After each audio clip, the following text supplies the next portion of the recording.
Before I get started, I just got a quick question. How many of us, by a show of hands, know someone that has ever been in prison? I didn't know y'all knew me.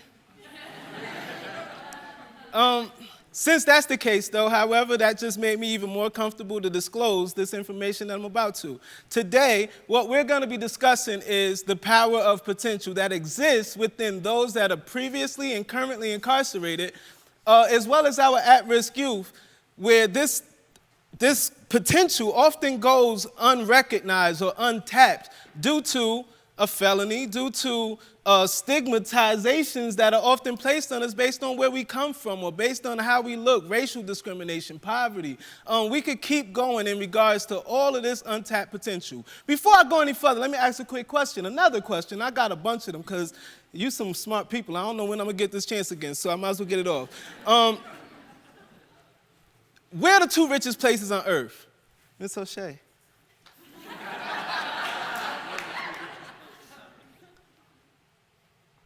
Off the top of your head, it don't have to be right. Iceland and United States. Okay, I say prisons and graveyards. The reason why there's so much wasted potential in both, you find that there's individuals that exist within those places that are unbelievable. I'm originally from Paterson, New Jersey. Right? Anybody from Paterson in here? Okay. Also known as the Great Falls, right? Paterson is a really, really, really beautiful place to be far away from as possible. Trust me when I tell you, I stand here as living proof of that.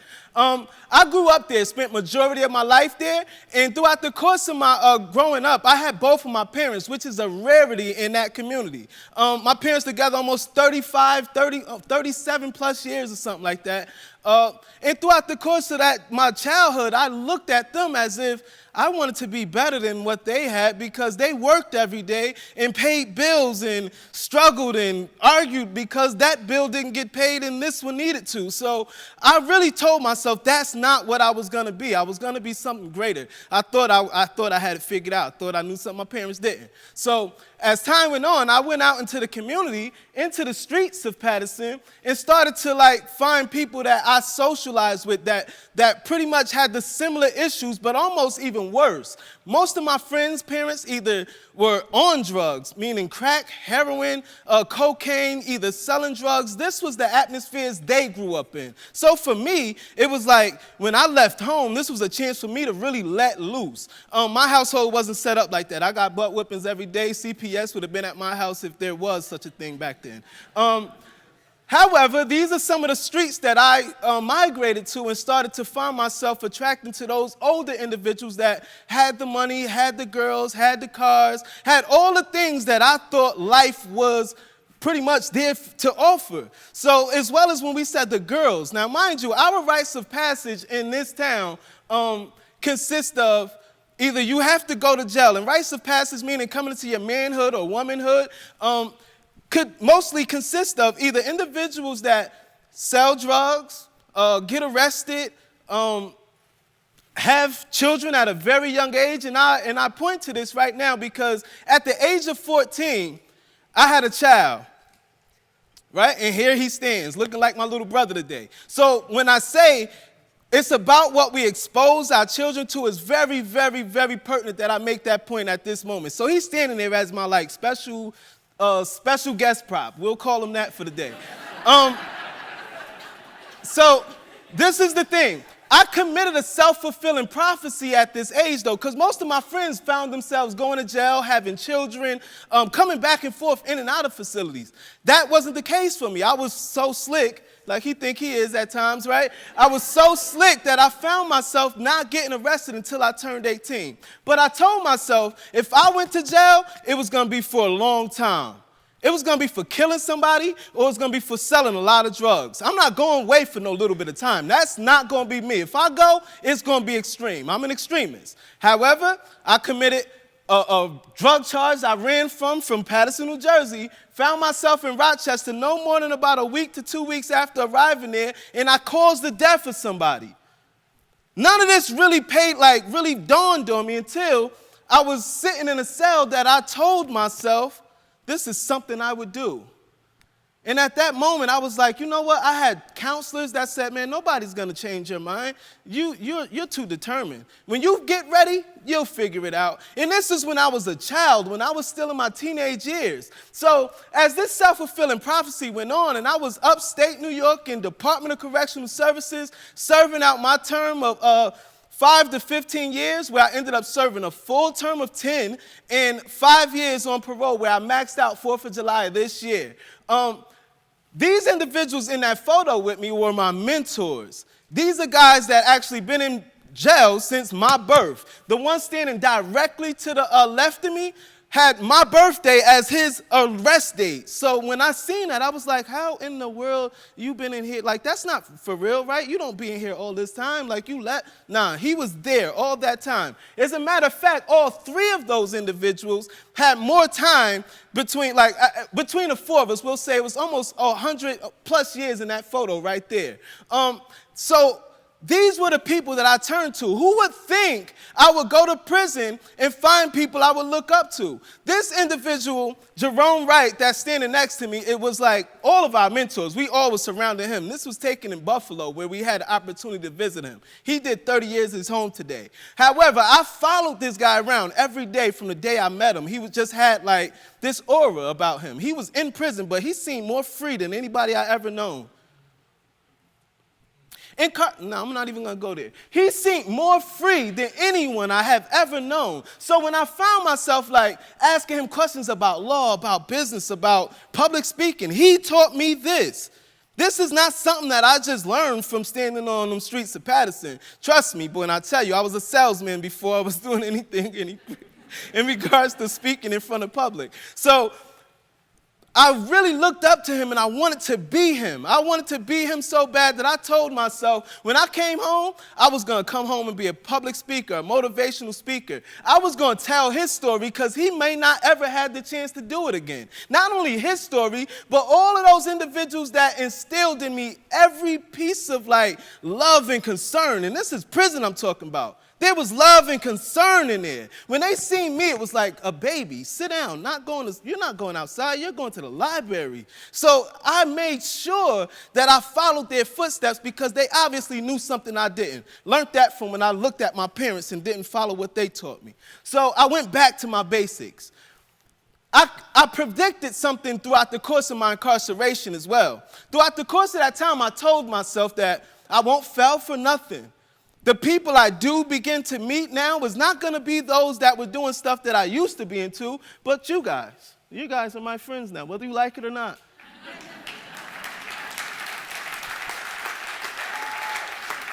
Throughout the course of that time, though, I came up with another self-fulfilling prophecy because as some of the other speakers previously alluded to, the power of the potential that we possess is unbelievable. I landed myself there. I told myself I would be there. So I said, where am I going now, James?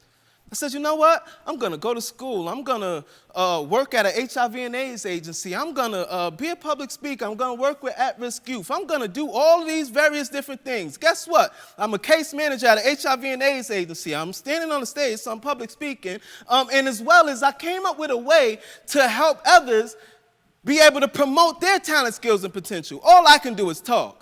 As I walked around the dorms throughout the facilities, I seen artists, poets, people that could sit there and develop, innovation, you developing artwork and stuff out of paper mache. I seen people use coffee grinds for stuff, use pencil sharpener sheds. To the things that we'll discard, they use and make beautiful work out of. However, that potential is only recognized there for cigarette stamps and some food. It's their basic necessities, their basic survival skills. So the goal was to create something that they could get their work out and actually have a way of getting it back to them and say that someone else likes my work besides a bunch of prisoners, a bunch of convicts. I stand here because those convicts told me I was good.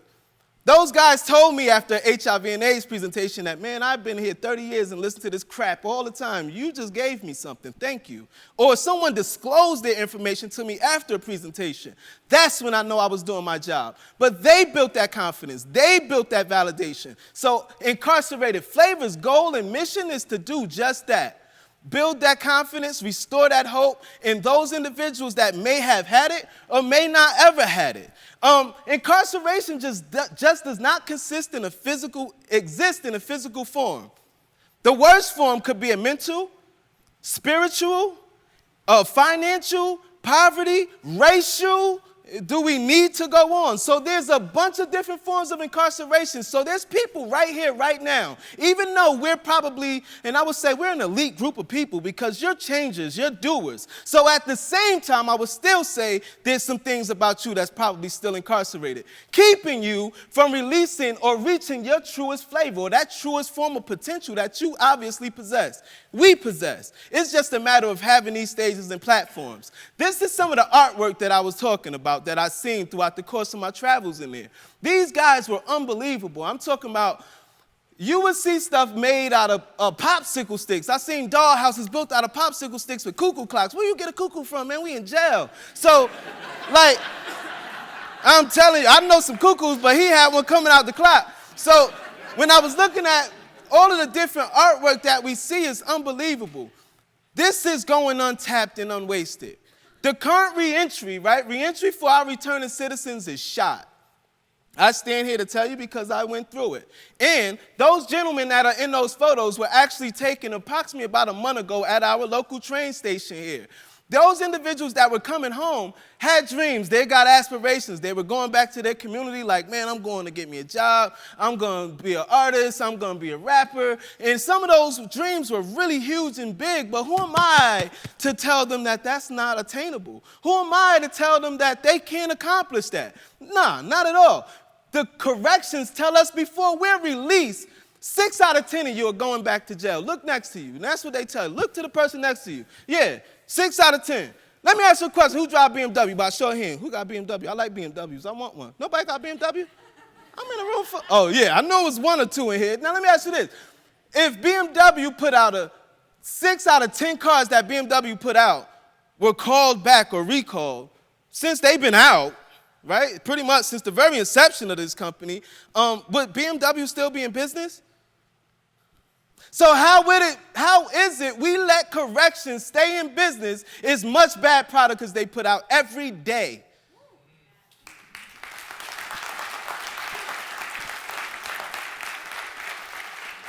See, this is an issue that's not something I'm making up. It went to the point now that it's even like, this is your money going to waste. Like, we got people that are locked up on your dollar that are not being actually treated or corrected. Correctional facilities not being corrected. It's being to the point where it's about money. It's a cycle. We're going to get them in. We're going to be angry when we leave there, and we come home, and we're going to go back because nobody's going to help us because they paint this picture that we're not doing nothing but killing each other in there and cutting each other and starting riots.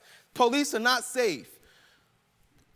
During the course of our incarceration, they utilize these very individuals with probably some of your very own facilities to come out and do like disaster reliefs for flood warnings and stuff. You'll see inmates in your front yard cleaning up stuff. You'll see them in the churches. In California, this was bizarre when I was looking this up. They used those individuals to put out wildfires. They coming out of jail putting out wildfires. Mind you, they probably never had any training in like being a firefighter, but they went to jail and learned this. Now when they leave prison, you find these same individuals can't get a job at McDonald's. I put out wildfires when I was away. I took groups of criminals and murders and stood in front of a room of 60 individuals at 30 days at a time before they got out to try to prepare them. Like over 5,000 hours plus of presentations, and I can't get a job at McDonald's? And you expect me not to commit a crime? You try it. So we have been fortunate as Incarcerated Flavors to become one of the faces of reentry for our local county. Like for this area right now, we're striving to make that imprint. We have partnered with the Oneida Square Project, which is located right here at 500 Plant Street, Cornerstone Community Church. Beautiful, beautiful facility. And the thing about this is really like unbelievable. I met this individual twice, Pastor Mike Baldwin, twice. Did a presentation. The next time he let us do a group. And the third time he gave me the keys to the building. I was like, this is too fast. I've worked too hard for this to come this fast. And the people that I expected it to come from was supposed to be black. Why is this white dude helping me? doesn't he know where I've been? Like, so it was still like my own insecurities and concerns that I still couldn't trust white people. Like, and that's not fair. It's not fair to nobody to the point where you don't trust me because you don't know where I've been, and I'm looking at you like, I don't know this person, I ain't trusting them. So I'll jump right to the bottom. Racial reconciliation is one of our overall things at Oneida Square Project. To intermingle the different races, to be able to build off of different cultures, to add on and teach me things that I don't know. I should know not to plant trees in rice fields where it's going to flood out that field. I should know these things. Like, it's certain things I should automatically know. And that's the way I feel. However, some other things that I would like to challenge the audience on and whomever else is viewing is, especially for potential employers or employers, if you have applications, job applications, please simplify the online version first of all, because I don't know nothing about Google. I just learned that stuff. I still got one of the flip phones. I ain't messing around. But the being a box, it's so discouraging when I got to go to fill out an application and check a box. It is also so discouraging to know that when I go online, it's hard for me to even get through this whole application online. I'm not completing it. So for people, if you guys are having trouble, imagine doing 30 years and never even seeing a computer. I'll just leave you with that. Rethink reentry. Obviously, the problem is something's wrong. There's funding there, but the process is this. You get $40 in a bus ticket when you get out. And when you go to see reentry, all you get is some bus tickets and some good interviewing clothes for a job. And that's a 90-day process. If you don't get hired in 90 days, guess what? You fall through the cracks. That's not correct. I'm sorry. Guys, we need help more than that. It took me 5 years to get here. And it took me a lot longer. I'm still in school, still striving. However, education within corrections, we need to obviously rethink corrections. Something's wrong with that picture. People deserve to go to jail if you commit a crime. I'm the first to tell you. However, people deserve a second chance. How is it when I commit my crime, I'm still being held accountable for something I did in 1998? I've changed, I've grown, I've come to a point where I'm at.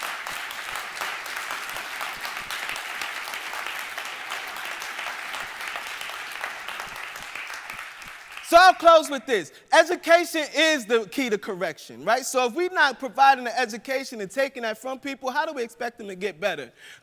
Incarcerated Flavors, as I said, our purpose and mission is to provide and fill all of those different gaps. We work with individuals coming home, providing a social network. We help them with gently used furniture, as well as non-perishable food items, personal hygiene items, as well as access to your services and the services that are within our local community. This is something that needs to be done. On campus at MVCC, we have founded our first junior chapter of Incarcerated Flavors, working with returning citizens striving to go to school and create a platform for where they can sell themselves to people. Ultimately, what we're here to do is don't imprison your taste, but unlock your potential. That's what we're here to do. When you see me, see yourself. Thank you.